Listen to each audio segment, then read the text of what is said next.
Jamaican stories that will make you wonder why people so wicked. The Backroad Serial Killer. Part 2. The next week, 5 more women with similar features shared the same fate. It was exactly like the others. All was found in a pool of blood. The only difference: the hotels.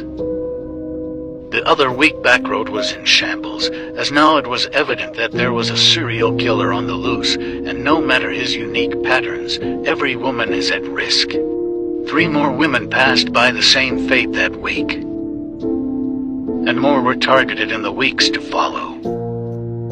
The police became concerned and amped up their presence on that strip, setting curfews, urging women to be careful and stop doing business at night.